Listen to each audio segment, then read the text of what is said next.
Ako si Daniel, di nyo kilala, pero ito nangyari sa araw ko.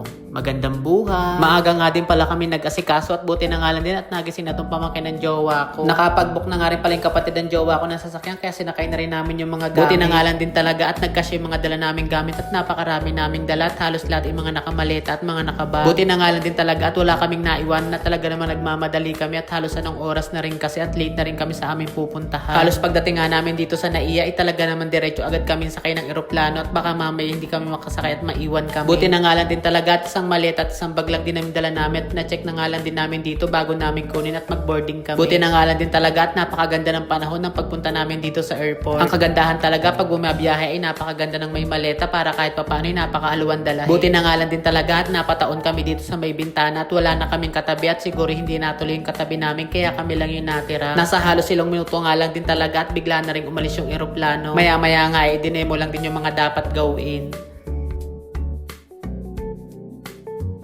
Talaga namang halos sa pupuntahan namin ng jowa ko halos talaga first time ko lang din talaga pumunta. Kaya talagang medyo masaya at may konting kaba rin ako at halos talaga first time ko lang din talaga pumunta doon sa pupuntahan namin. Pagbaba nga rin pala namin ng eroplano ay agad na rin kami sumakay ng bus para dalahin kami sa isang sakayan. Ang pagpunta nga rin pala namin dito ay nag-DIY lang din kami at humanap kami ng tricycle na sakayan papunta doon sa sasakyan namin barko. Talaga namang habang naglalakad kami ay talaga namang mararamdaman mo yung napakainit ng panahon. Buti na nga lang din talaga at pagsakay namin dito ay talaga namang hindi halos pila at nakasakay din kami agad at nakaalis din agad. Bungad pa nga lang din talaga ng pupuntahan namin ay talaga namang napakaganda na. Dito na nga lang din pala kayo binaba ng tricycle para kumuha ng ticket na sasakyan namin barko papunta doon sa pupuntahan namin.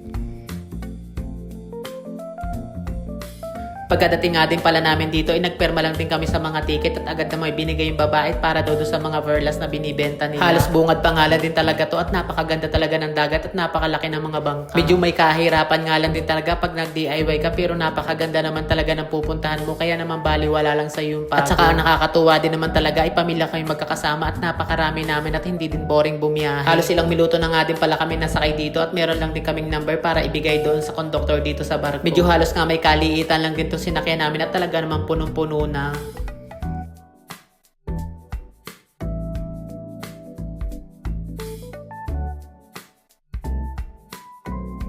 Kala ko nga sa pagbaba namin na bangka ay ito na yung pupuntahan namin at yun ay hindi pa pala at may sasakyan pang isang e-bike.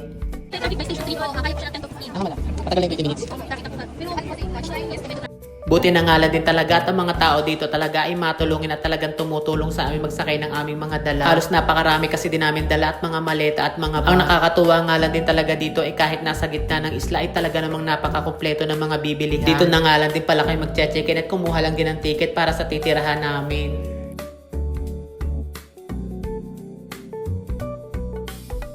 Bago na nga lang din pala kayo mag-check-in ay pinaliwanag din yung mga rules and regulation. Ito ang inaanak ko ay talaga namang napapagod nga. Talaga namang kaya nililibang na nga lang din namin para kahit papaano hindi umiyak. Ito nga palang natuloyan din naming hotel ay talaga namang napakaraming mga building. Talaga namang napakaraming namin dala. Buti na nga lang din talaga at meron silang sakay ng mga gamit para kahit papaano naman hindi kayo mahirapang mag-akyat. Buti na nga lang din talaga at kahit papaano napaaga yung check-in namin at napaaga rin kasi kami nang dating dito. Kaya halos nagmamadali na rin kasi kami mag-check-in ay talaga namang napakainit dito. Halos nasa ilang oras din kasi yung biyahe namin kaya talaga namang nakakapagod. Kaya pagka-check-in namin dito ng jowa ko ay talaga namang nagpahinga na lang din muna kami at bago kami lumabas sa baba. Pagkatapos nga din na pala namin magpahinga ay bumaba na nga lang din muna kami at may bibilhin kami sa labas at titingnan din namin yung labas. Talaga namang pagpunta namin dito talaga sa dagat ay talaga namang napakaganda at mapapawi ang stress mo. Halos napakatindi pa nga ng init kaya hindi pa rin kami nakakain at kumain na nga lang din muna kami dito sa restaurant. Nag-order na nga lang din pala yung kapatid ng jowa ko at dumating na rin at kumain na rin kami at halos anong oras na rin talaga. Habang naglalakad nga kami dito ay talaga namang napakarami nag-aalok ng Island Happy.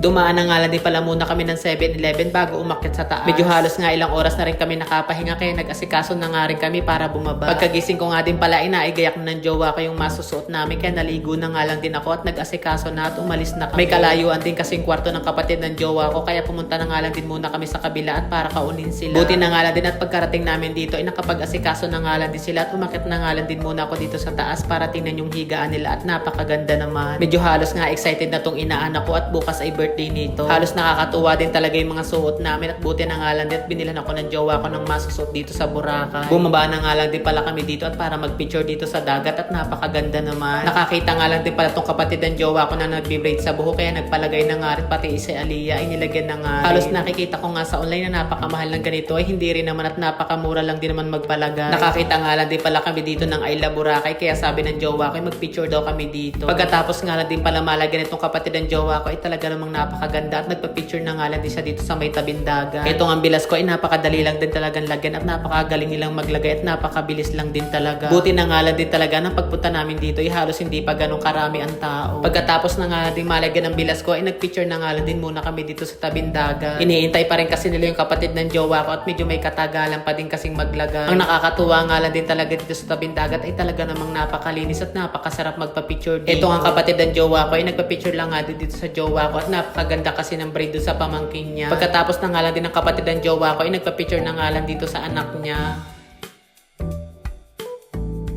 Medyo halos nga palubog na yung sunset kaya naman talagang napakaganda ng araw. Kaya habang pawala na yung sunset ay naglakad-lakad na nga rin muna kami dito at napakarami palang bilihin dito. Ikaw na nga rin din talaga yung mamimili kung anong magugustuhan mo ditong bibilhin at talaga namang napakarami. Sabi nga lang din talaga ng bayaw ng kapatid ng jowa ko ay talaga namang napakahaba daw dito ng lakadan at napakarami talagang bilihin.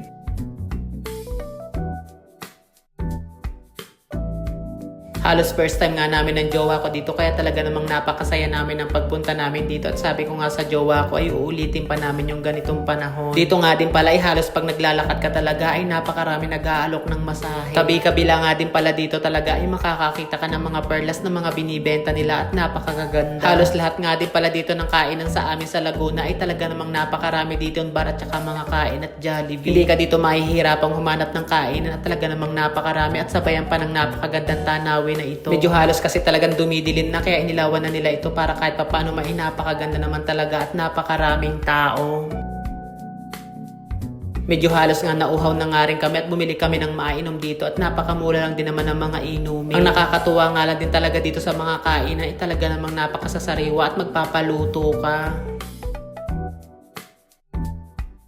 Pagkatapos nga din pala namin mamasyal at maglakad ay dumiretso na kami dito sa kain at hindi pa rin kasi kami nakahapunan. Halos lahat nga ng pagkain dito ay talaga namang napakasarap kaya kumuha na nga rin ako.